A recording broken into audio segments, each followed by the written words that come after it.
안녕하세요. 저는 30대 후반의 여자입니다. 제가 요즘 이 채널에 푹 빠졌는데요. 다른 채널도 많이 들어봤지만 여기만큼 재미있는 곳이 없더라고요. 그래서인지 매번 여기만 들어오게 되고 점점 이곳의 팬이 됐습니다. 또 댓글들은 어찌나 재밌는지 하루 종일 틀어놓고 댓글을 보면서 시간을 보내기도 합니다. 제가 친구들에게 이 채널을 소개해 준 적이 있었는데 친구 한 명이 그러더군요. 야, 너 맨날 그것만 듣고 있어? 다른 것도 들어봐. 하면서 제게 알려주는데 결국 저는 다시 이곳으로 돌아오게 됐습니다. 사실 이 얘기를 할까 말까 많이 망설였습니다. 자랑할 만한 얘기도 아니고 좋은 얘기도 아니라서 친구들한테도 겨우 말을 꺼냈거든요. 친구들은 처음에 제 얘기를 듣고 믿기 힘들다고 했었는데 제가 사진을 보여주니까 깜짝 놀라면서 세상에 무슨 일이야 진짜 어떻게 이런 일이 있어? 하면서 놀라더라고요. 솔직히 믿기 힘든 일이 제 인생에서 일어난 건 맞습니다. 이게 어디 가서 할 얘기는 아니지만 사람과 사람이 만나 가족이 된다는 게 정말 쉬운 일이 아니고 그게 뜻대로 이루어지는 것도 아니더라고요. 사실 제게는 꽤 괜찮은 남자친구가 있었습니다. 집도 잘 살고 성품도 훌륭하고 외모도 완전 제 스타일인 남자친구였죠. 남자친구를 사귄 지 3달쯤 됐을 무렵 친한 친구들에게 소개해준 적도 있었는데 오랜 친구 사이였던 친구 중에 한 명이 제 남자친구를 탐낼 정도로 괜찮은 남자였습니다. 그날은 정말 지금도 또렷이 기억하는 게 술자리에서 남자친구와 제가 옆에 앉아 있는데 남자친구가 갑자기 어? 하면서 놀래더라고요. 그러더니 나 잠깐만 화장실 좀 하고 먼저 나가는 겁니다. 좀 어리둥절하기도 했고 왜 그러지 싶은 생각도 했었는데 남자친구가 자리를 비운 사이에 제 친구가 제게 야, 근데 너 남친 어디서 만났어? 너무 괜찮다. 주변에 친구들 없대? 나도 좀 소개해줘. 아니면 네가 헤어지고 나면 내가 사귀어도 돼? 하고 말을 하더라고요. 야, 무슨 말도 안 되는 소리야. 우리가 만난 지 얼마나 됐다고 벌써 헤어지는 얘기를 하고 그래?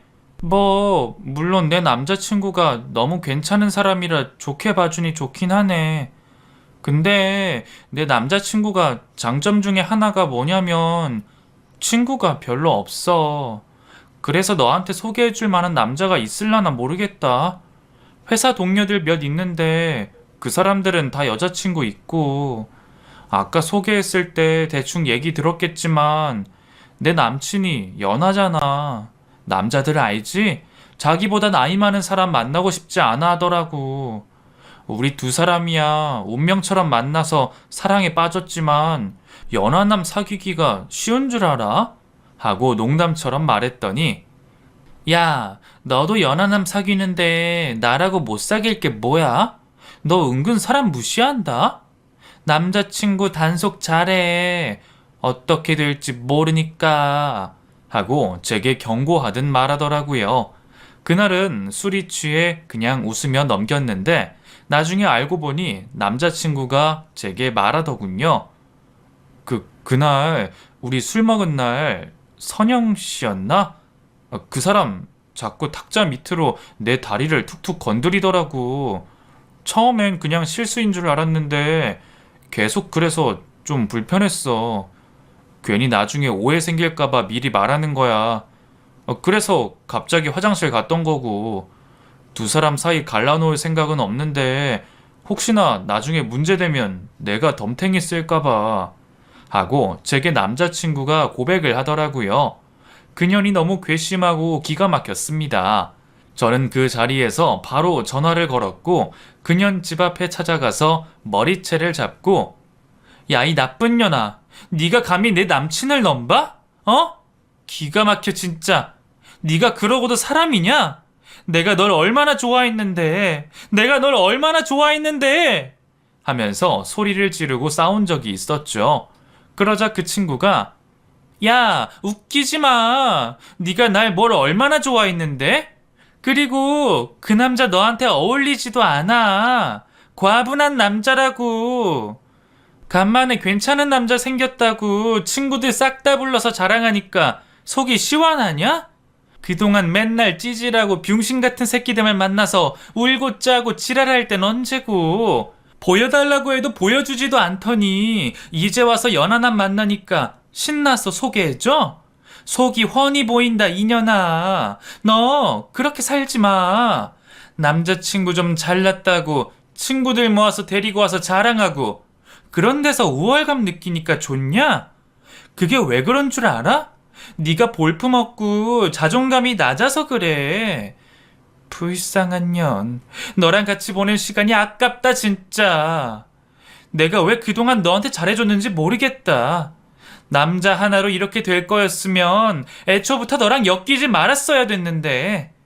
나쁜 년. 넌 진짜 나쁜 년이야. 하고 문을 쾅 닫고 들어가 버리더라고요. 그 말을 들으니 솔직히 머리통을 한 대 얻어맞은 것 같았습니다. 제가 찌질하게 행동하기도 했고 그동안 똥차 남친들을 만나면서 친구들에게 많이 하소연했던 것도 사실이었거든요. 그때 제 하소연을 많이 들어준 친구이기도 하고 있는 얘기 없는 얘기 다 하긴 했는데 저는 그냥 좋은 사람이라 자랑하고 싶었던 건데 그 친구 입장에선 좀 기분이 나쁠 수 있다는 생각이 들더군요. 그래도 그렇지 제 남자친구에게 탁자 밑으로 다리를 툭툭 건드리며 신호를 보내고 꼬시려고 하는 건 좀 아니지 않나요? 아무리 친한 친구라지만 남의 남자를 탐내는 건 좀 아니다 싶은 생각이 들었고 결국 그렇게 남자친구 때문에 친구도 잃게 됐습니다. 지금 생각하면 제가 참 바보 같습니다. 조금만 참을 걸. 친구가 그렇게 한다고 해도 친구는 평생 가는 거고 남자는 언제 헤어질지도 모르는데 그냥 모른 척 해버릴 걸.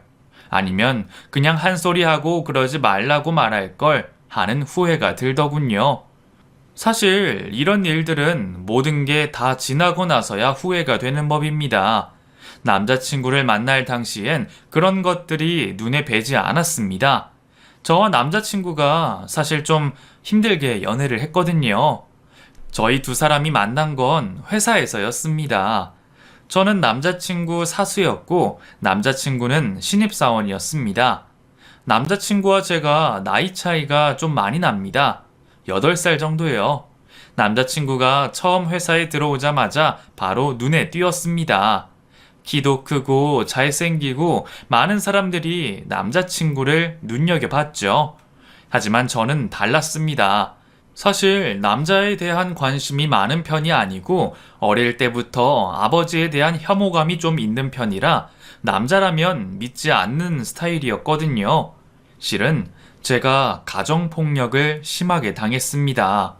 아직도 선명하게 기억하는 것이 제가 지금 30대 후반인데도 6살 때 기억이 선명합니다. 엄마는 항상 아빠를 피해 저를 안고 도망 다녔고 아빠는 술을 마시면 엄마와 저를 때렸습니다.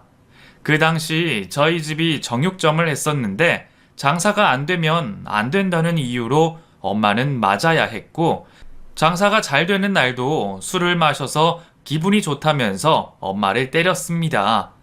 그럼 엄마는 저를 끌어안고 제발 애는 때리지 말아요. 내가 다 잘못했으니까 제발 애는 때리지 마.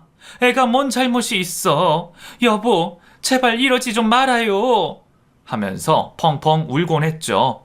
그럼 아빠는 엄마한테 억지로 저를 떼어놓고는 야 이년아, 네가 낳은 애라고 둘이 편먹고 나 왕따 시키냐? 이래서 내가 집안에 아들이 있어야 된다고 했잖아. 아들만 낳았어도 내가 이렇게 억울하고 분하진 않았지. 네가 아들을 못 낳고 딸만 낳아서 내가 맨날 이렇게 혼자 외롭잖아. 그러니까 아들 낳자고, 어? 아들 하나 더 낳자고! 하면서 엄마를 방으로 끌고 들어갔습니다. 전 그 당시 어린 나이였는데도 아빠라는 존재가 너무 공포스러웠고 남자라는 존재가 너무 혐오스러웠습니다. 그래도 감사하게 엄마가 저만큼은 맞지 않게 지켜주셨고 초등학교 6학년이 지나고 제가 사춘기에 접어들면서 엄마와 아빠가 이혼을 하게 됐습니다. 엄마와 아빠는 저를 가운데 앉혀두고 어차피 애는 내가 키울 거고 당신은 양육비만 보내. 그게 우리 가족의 행복을 위한 거야. 하고 딱 잘라 말했고 술을 마시지 않은 아빠는 멀쩡하다 보니 내가 미안해. 내가 더 잘못했어. 당신한테 그리고 영주 너한테 면목이 없다. 애비가 애비 역할을 못했어. 미안해. 정말 미안하다. 하면서 저를 안아주려고 하는데 저는 아빠를 밀치면서 됐어. 그런 사과는 안 해도 돼. 잘해준 것도 없는데 뭐 사과야. 그냥 엄마랑 살래. 아빠는 우리 앞에 나타나지 말았으면 좋겠어. 나도 아빠 찾을 일 없을 거야. 약속해. 우리 앞에 나타나지 않기로. 하며 제가 손가락을 내밀었습니다. 하지만 아빠는 약속은커녕 대답도 안 하고 그냥 밖으로 나갔던 기억이 납니다. 사실 아빠가 장사를 하니까 돈을 벌면서 조금 편하게 살았던 건 사실입니다. 하지만 그런 풍족함을 선택하는 것보다 더 이상 엄마가 남자에게 맞는 모습을 보고 싶지 않았고 아빠라는 존재가 제게는 무의미하다고 생각했습니다.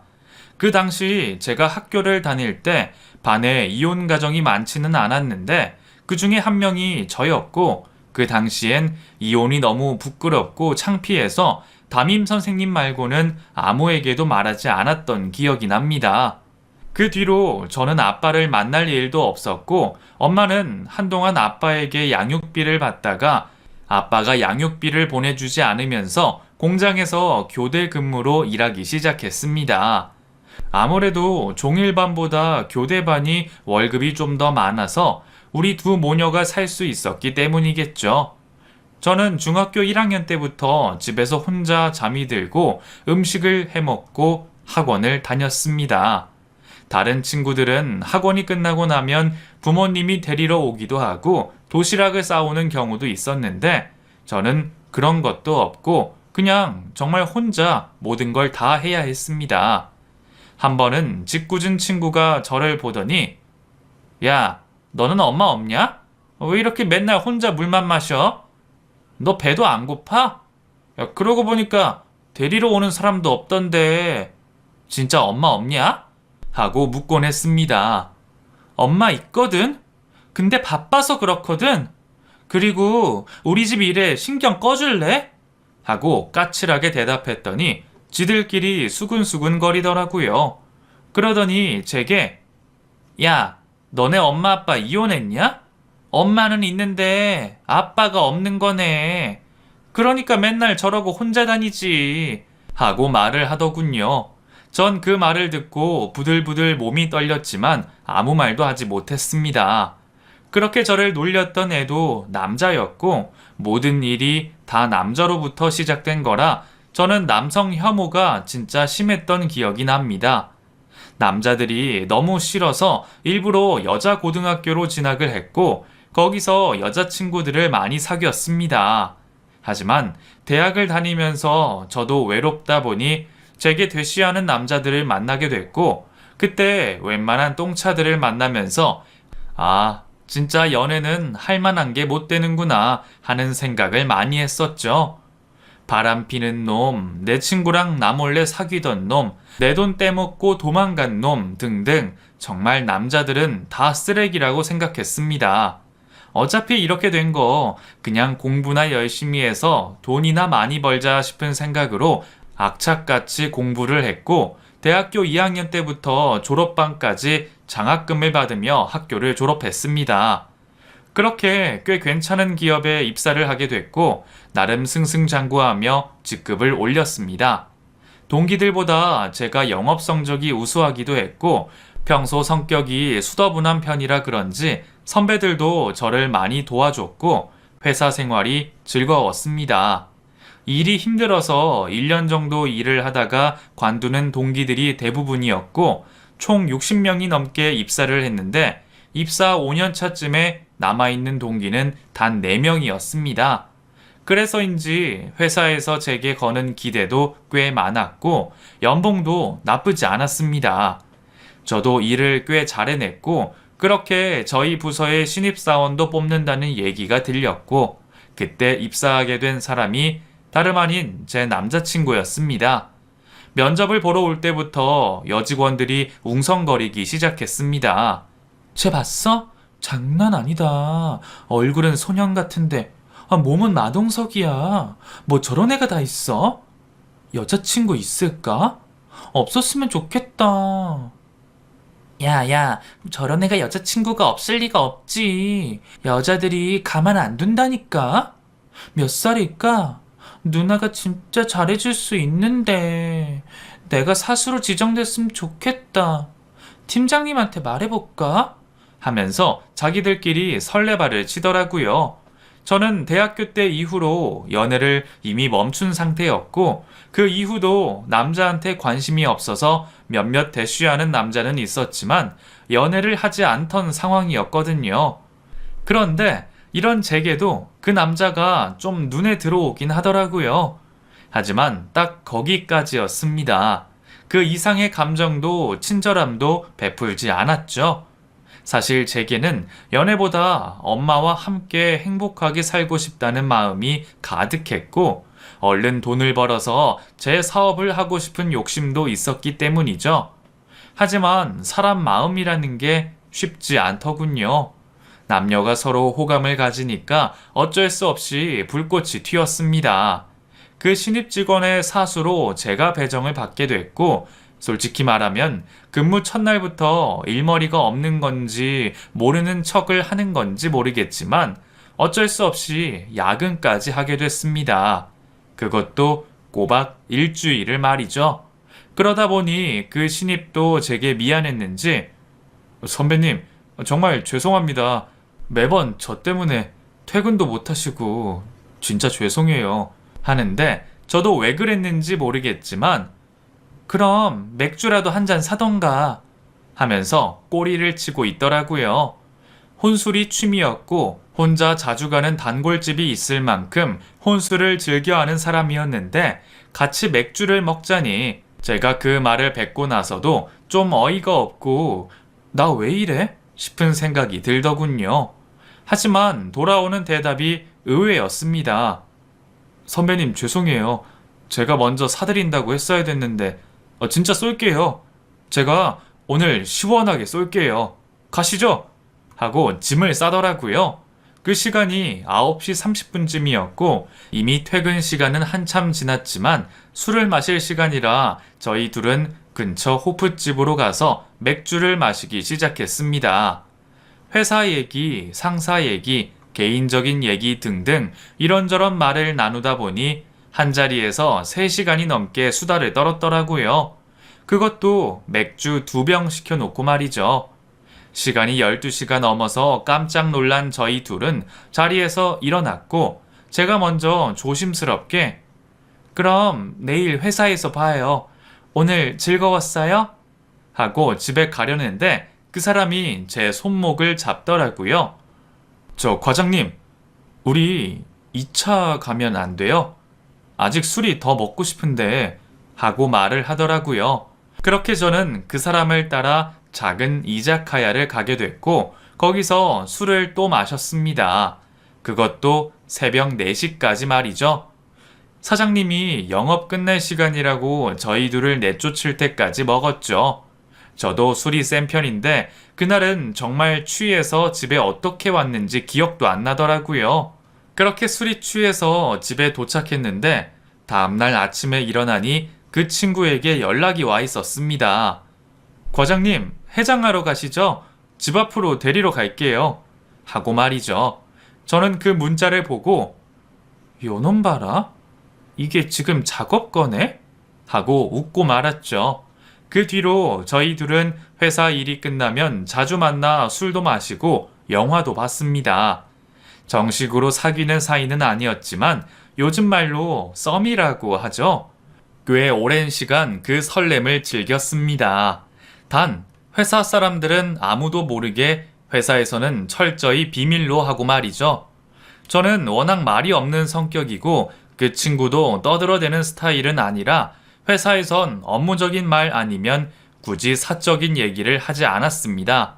하지만 저희 둘이 동료로 지내는 모습을 보면서도 주변에서 저를 질투하는 사람이 있었습니다. 김 과장님, 혹시 그 신입 여자친구 있는지 물어봤어요? 아니요, 그런 사적인 얘기는 안 하는데요. 그래요? 그럼 한번 물어봐 주세요. 저 그 친구가 너무 마음에 들어서 그래요. 하고 제게 사주를 하는 사람도 있었고, 업무 때문에 대화를 하고 있으면 쓱 끼어들면서 내가 도와줄까? 모르는 거 있으면 나한테도 물어봐. 얘보다 내가 더 일 잘하거든. 하고 질투심에 가득 찬 눈빛으로 제 어깨를 짓누르곤 했습니다. 하지만 그런 사람들이 모두 우스웠습니다. 사실 그렇게 저희 두 사람이 썸을 타고 있다는 건 아무도 몰랐고, 다른 여자들이 그 후배에게 관심을 보이니까 엄청 뿌듯하더라고요. 그렇게 몇 번 그 남자와 더 만남을 가졌는데 이상하게 사귀자는 말을 안 하더라고요. 그래서 술자리를 가지며 제가 먼저 물었습니다. 근데 혹시 말이야, 너 선수는 아니지? 하고 직접적으로 물었더니 먹던 맥주를 뿜으면서 웃더라고요. 네? 선수요? 아니 무슨 소리예요? 제가 어딜 봐서 선수입니까? 진짜 그런 말 처음 들어보네요. 근데 왜 사귀자고 안 해? 우리 지금 무슨 사이인 건데? 그냥 서로 기분만 내는 사이야? 아니, 그게 솔직히 사내 연애니까 조심스럽기도 하고, 저야 상관없지만 선배는 회사도 오래 다녔고 결혼 정년기이기도 하니까 그게 좀 그래서 그렇죠. 야, 너는 여자 만날 때 그런 거 일일이 따지는 스타일이야? 좋으면 좋다, 싫으면 싫다 딱 정해. 남자 새끼가 무슨? 하고 저 혼자 맥주를 벌컥벌컥 마셨습니다. 그리고 입을 쓱 닦았는데 그놈이 제게 입을 맞췄고, 그날 저희 두 사람은 긴 설렘 끝에 연애를 시작하기로 했습니다. 단, 지금처럼 회사 내에서는 아무에게도 말하지 않고 공적인 관계를 유지하기로 했고, 때가 되면 자연스럽게 말하자. 이러다 헤어지면 둘 중 한 명이 부서를 옮기거나 그냥 친구처럼 지내자 하고 약속을 했죠. 하지만 저희 둘은 숨긴다고 숨겼는데 티가 많이 났던 건지, 아니면 정말 사내 연애는 복사기 빼고 다 안다는 말이 진짜인 건지, 사람들이 가끔 제게 와서는 야, 그 소문 진짜야? 너네 팀 신입이 너랑 사귄다는 거 하고 묻곤 했습니다. 그런 말을 들으면 뭐래, 미쳤냐? 내가 걔랑 사귀게? 걔 얼마나 멍청한 줄 알아? 겉만 번지르르 하지 완전 꼴통이야.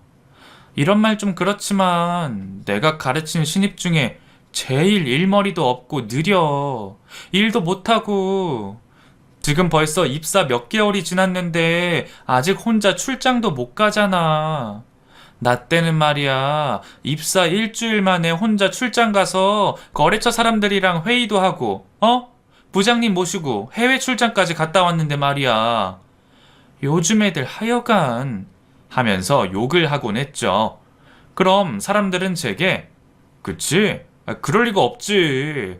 걔랑 너랑 나이 차이가 얼마나 나는데. 야, 솔직히 그 남자가 미쳤다고 너랑 사귀겠어? 널리고 널린 게 젊은 애들인데. 야, 그리고 이거 내가 그냥 들은 소문인데 걔네 집이 진짜 기가 막히는 부자래. 야, 그런 거 못 느꼈어? 걔 옷만 봐도 싹 다 명품이잖아. 신발에 넥타이에 가방까지. 야, 손목에 차고 다니는 시계가 아파트 값이라는 말도 있어.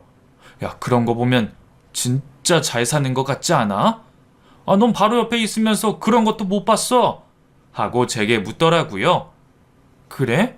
난 몰랐지. 내가 뭐 그런 거 신경 쓰는 사람도 아니고. 잘 알지도 못하니까. 그렇게 부자래? 얼마나 부잔데? 뭐라더라? 그 아버지가 무슨 기업의 회장인지 뭔지 그런 말도 있고, 아, 형이 있는데, 뭐 그 형도 외국에서 엄청 크게 사업을 한다더라? 아, 근데 그게 보통 큰 게 아닌가 봐. 아, 그러니까 너도 마음 있으면 얼른 들이대. 뭐 물론 잘 되진 않겠지만, 걔 지금 노리고 있는 애들 엄청 많아. 서둘러야 될걸. 하고 저를 놀리듯이 말하더라고요. 그 말을 듣고 기분이 나쁘면서도 남자친구 집이 부자라는 말을 듣고 기분이 좋았습니다. 지난날을 생각해보면 항상 술값은 그 사람이 냈고 제가 연상인데도 데이트할 때마다 돈을 낸 적이 거의 없더라고요. 모텔비도 그렇고 지나가다가 껌 한 통을 사도 꼭 자기 돈으로 계산을 하는 사람이었습니다. 과거 남친들과는 달라도 너무 달랐죠. 사실 과거의 남자친구들은 저를 어떻게든 뜯어먹으려고 안달이었습니다. 심지어 대학교 때 만났던 남자 중에 한 명은 제가 알바를 하는 걸 알고 저한테 다달이 10만 원씩 빌려주면 5만 원씩 보태서 갚는다고 말을 한 적도 있었습니다. 그때야 남친이니까 멋모르고 빌려줬는데 1년 넘게 연애하면서 그 인간에게 쏟아부은 돈만 100만 원이 넘더라고요. 결국 헤어지고 나서 그 돈을 돌려받지 못했고 결국 헤어지고 나서도 몇 번이나 연락을 했지만 저를 미련 남아있는 여자로 취급하곤 하더라고요. 돈 때문에 남자들이랑 더럽게 엮인 적이 많았는데 지금 남친이랑 만나면서 나이가 연하인데도 돈 때문에 골아픈 건 없던 걸 보면 앞으로 돈 걱정 없이 살아도 되겠구나 싶은 생각이 들기도 했습니다. 그렇게 다음 만남 때 남자친구를 보니 정말 멋들어지게 입긴 했더라고요. 그런 거 신경 안 쓰고 만났었는데 이 정도로 스타일이 좋은 사람인 줄 몰랐거든요. 덩달아 저도 신경을 쓰게 됐고 적은 월급으로도 명품을 하나 둘씩 사서 모아가며 그 사람에게 최대한 맞추려고 했습니다. 그렇게 저희 두 사람이 만난 지 2년. 만나면 만날수록 점점 이 사람이 더 좋아지고 그러면 안 되는데 저도 결혼 욕심이 들기 시작했습니다. 결국 제가 나이가 많다 보니 먼저 결혼 얘기를 조심스럽게 꺼냈습니다. 근데 자기는 결혼 생각 없어? 이제 입사한 지 2년도 넘었고 부모님도 결혼 얘기 하시지 않아? 결혼? 결혼은 아직 생각 안 해봤는데. 왜? 자기 나랑 결혼하고 싶어? 아니, 뭐 그것보다도 난 이제 할 때니까. 내 주변 친구들은 다 결혼했고 빠른 애들은 애기도 있거든. 그런 거 보니까 부럽기도 하더라고. 우리 아직 부모님 소개도 안 하고 서로에 대해 아는 것도 별로 없잖아. 개인적인 얘기만 할 뿐이지 가족 관계나 부모님이 뭘 하시는지 그런 것도 모르고 하며 말을 꺼냈더니 한참 동안 말없던 그 사람이 언젠가 말해줘야 할 것 같았어. 우리 집에 대해서 말이야. 하면서 입을 열더라고요. 나에 대해 터무니없는 소문들이 돌고 있는 거 나도 잘 알아. 당신도 들었지? 무슨 우리 집이 재벌이라는 둥, 내가 서민 체험하는 거라는 둥, 내가 다니는 회사가 우리 아버지 거라는 말도 있더라. 하고 먼저 얘기를 하는 겁니다. 알고 있었어? 근데 왜 말 안 했어? 뭐하러 얘기를 해. 나쁜 소문도 아니고 좋은 얘기들인데. 그냥 사실은 아니지만 니들 마음대로 생각해라. 나만 아니면 되니까 하는 마음으로 다니기도 했는데 소문이 좀 걷잡을 수 없이 커질 땐 겁도 나더라고. 근데 거의 다 사실 아니야. 그러니까 당신도 괜한 기대는 하지 말라고 미리 말하고 싶었어. 그래? 난 기대 같은 건 안 해. 뭐 그게 사실이어도 아니어도 상관없으니까. 나한테 그런 건 중요하지 않아. 내가 뭐 너 돈 보고 만나는 것도 아니고 나도 돈 벌 만큼은 벌어. 내가 말했잖아. 나 아버지 없이 컸지만 우리 엄마 나 키운다고 진짜 열심히 일했고 부족함도 없었어. 물론 넉넉하지도 않았지. 근데 나 우리 엄마 원망 안 해. 이렇게 열심히 키워준 덕분에 좋은 회사도 들어오고 너도 만났잖아. 난 지금 인생에 너무 만족해. 대신 부탁하고 싶은 건 있어. 아니, 그런 생각은 안 해줬으면 좋겠어. 내가 홀어머니 밑에서 자라갔다고 우리 집을 무시하지 마. 특히 우리 엄마 무시할 생각은 안 했으면 좋겠어. 하고 딱 잘라 말했죠. 무슨 소리야? 내가 어머니를 왜 무시해? 나라고 뭐 잘난 것도 없는데. 나도 마찬가지야. 엄마 일찍 돌아가시고 아버지 혼자 나 금이야 오기야 키웠어. 내가 무슨 형이 있다고 소문이 났던데. 나 형 없어. 나 혼자야 외아들. 대체 누굴 보고 내 형이라고 하는지 모르겠다. 그러고 보니까 우리 둘 다 쌤쌤이네. 나는 홀아버지, 너는 홀어머니. 그러니까 서로 자라온 환경이야 비슷하지 않겠어? 하고 말을 하더군요. 솔직히 그 말을 듣고 실망했던 건 사실이었습니다.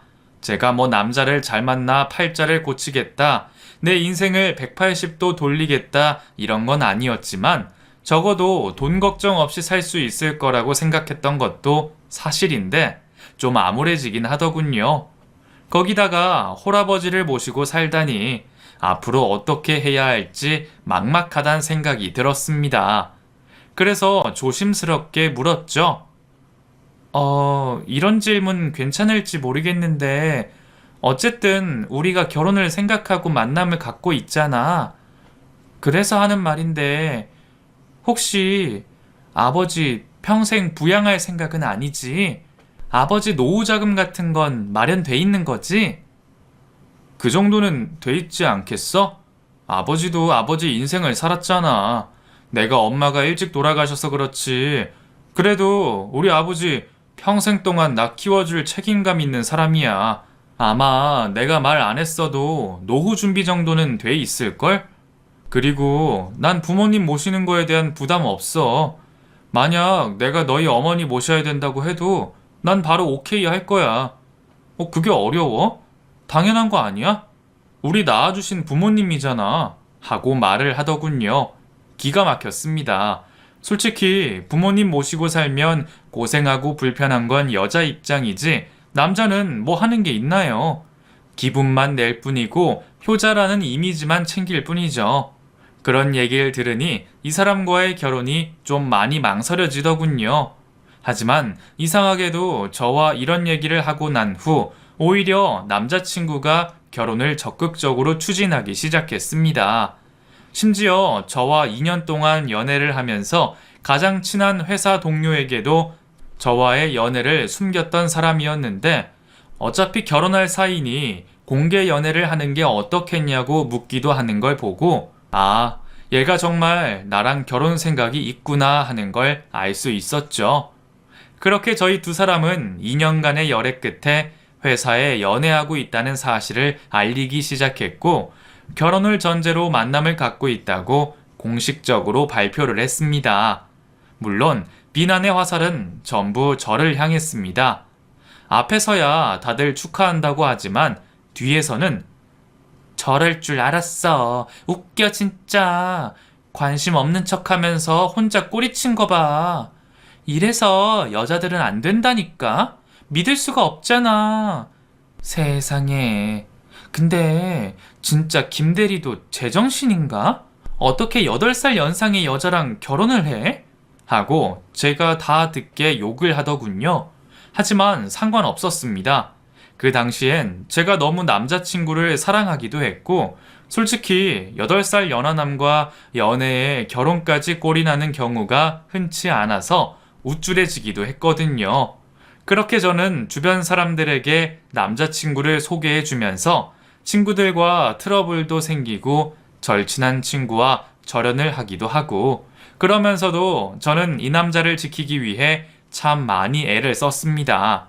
하지만 한순간의 일로 제 삶이 송두리째 무너져 버릴 거라는 건 생각도 못했죠. 아직도 그날을 선명히 기억합니다. 우선 저희 집에 먼저 남자친구를 데려와 인사를 시킨 날이었죠. 엄마와 얘기를 맞춰서 아빠는 그냥 돌아가신 걸로 하자고 했습니다. 어차피 만나지도 않고 엄마와 이혼을 한 지 20년은 좋게 다 돼가는데 이혼했다고 하는 게 무슨 의미가 있나 싶은 생각도 들었습니다. 그리고 그런 아버지라면 없는 이만 못하다는 게 저희 모녀의 생각이었죠. 그렇게 입을 맞추고 남자친구를 처음 만났는데 남자친구와 밥을 먹으면서도 엄마는 아무 말도 안 하시더라고요. 엄마, 궁금한 거 있으면 물어봐. 내가 시집 간다는데 궁금한 거 없어? 사위가 생기는 거잖아. 하고 말을 꺼냈더니 그제야 조심스럽게 내가 우리 딸한테 듣기로는 홀아버지랑 같이 살았다고 하는데 난 다른 것보다도 나중에 우리 딸한테 짐 될 생각은 없어. 그러니 자네도 아버지 노후나 아버지 일은 아버지와 잘 상의해서 부부는 부부끼리 잘 살았으면 좋겠어. 어른들 모시는 게 쉬운 일이 아니니까 하고 말을 꺼내더군요. 그 말을 들은 남자친구는 아무래도 쉽지 않죠. 근데 저는 사실 확고합니다. 저희 아버지 정말 좋은 분이시고 제가 모시고 살고 싶은 마음도 있어요. 아직 영주가 저희 아버지를 만나보지 않아서 그런 거겠지만 만나보면 마음이 바뀔 수도 있고 어른들 모시는 건 또 저희 부부가 상의해야 할 문제니 어머님은 너무 걱정 마세요. 하고 얘기를 하더라고요. 남자친구는 확고한 듯 했습니다. 아버지에 대한 사랑이 특별한 것 같았고 부자 사이가 저렇게 좋다고? 라는 생각이 들 정도로 아버지에 대한 애틋함이 있었죠. 그렇게 불편한 식사 자리를 마치고 일주일 뒤 저는 남자친구 집을 찾아갔습니다. 남자친구는 서울에서 자취를 하고 있었지만 아버지는 충청도의 작은 시골 마을에 살고 있었습니다. 그것도 작은 동네에서 40분이나 더 들어가야 되는 산골에서요. 저는 차를 타고 가면서도 넌 아버지가 그렇게 좋으면 서울에 나와 모시고 살지 이게 뭐야? 여기 전기는 들어와? 하고 물을 정도로 굽이굽이 길을 따라 가야 했죠. 제 말을 들은 남자친구는 아버지가 지금은 짐이 될까봐 안 오신다잖아. 근데 나중에는 모셔야지. 하고 저를 끌고 가더군요. 솔직히 그 길을 따라가면서도 진짜 내가 이 결혼을 해야 하나 싶은 생각이 들 정도로 너무 작은 시골 마을이었습니다. 남자친구가 입은 옷, 시계, 구두, 넥타이 등등 전부 명품인 줄 알았는데 그건 전부 짝퉁이었고 남자친구의 몇 안 되는 월급보다 제 월급이 훨씬 많아서 솔직히 결혼하면 제가 손해였지만 그래도 이 사람을 너무 사랑하고 이 사람과 같이 돈을 벌면 집도 금방 마련할 수 있겠다는 확신에 차서 결혼을 결심한 것도 있었는데 집이 너무 기우니까 마음이 좀 많이 흔들리더라고요.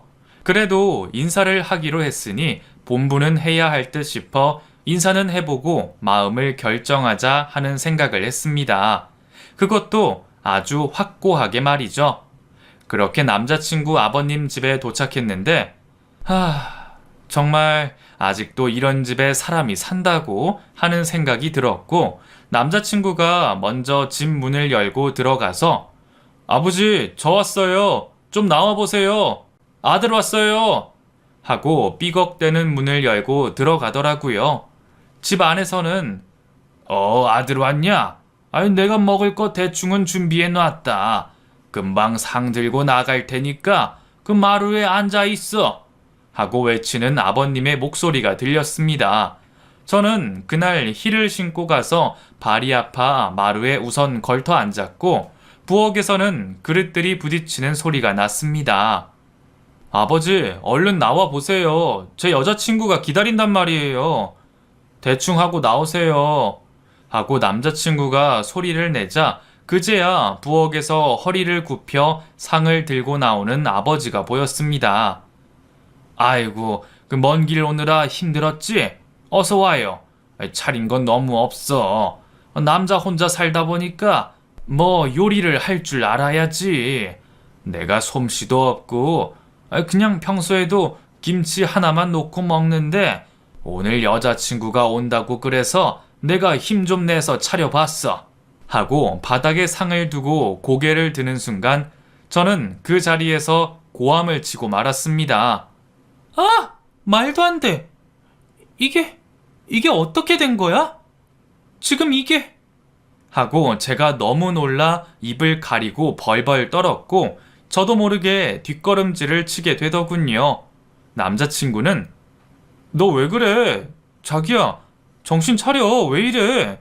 하고 제 어깨를 움켜잡았습니다. 상을 들고 나왔던 남자친구의 아버지도 제 모습을 보고 아무 말도 못 하시더군요. 그리고는 아버지가 저를 보며 제일 처음 뱉은 말은 바로 제 이름이었습니다. 영주야, 네가 어떻게 여길 왔냐?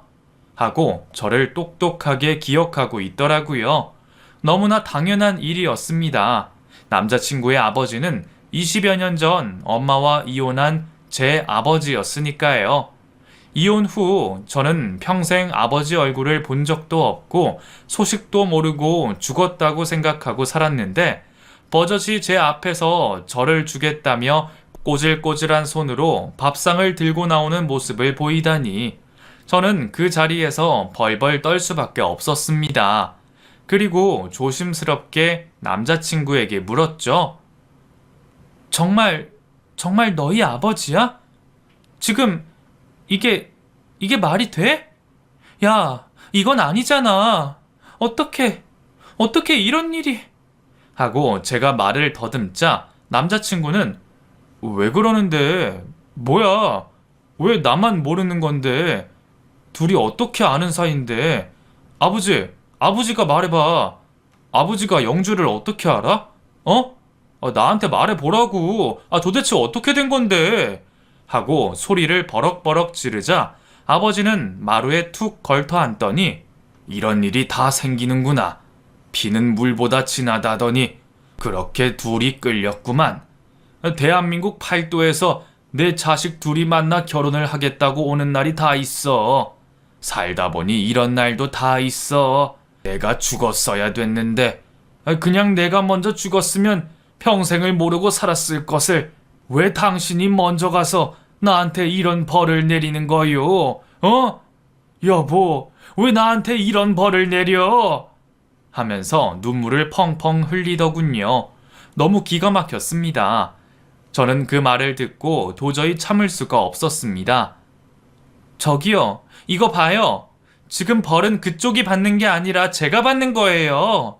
나는 당신 가족 아니에요? 우리 엄마는 당신 가족 아니었나요? 우리 엄마가 불쌍하지도 않아요?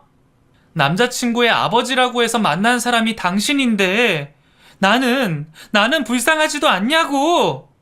왜 내 인생에서 끼어들어서 일을 복잡하게 만들어 왜? 당신이 뭔데? 네가 뭔데 이러냐고! 하면서 저는 그 사람을 붙잡고 땅을 치며 울었습니다.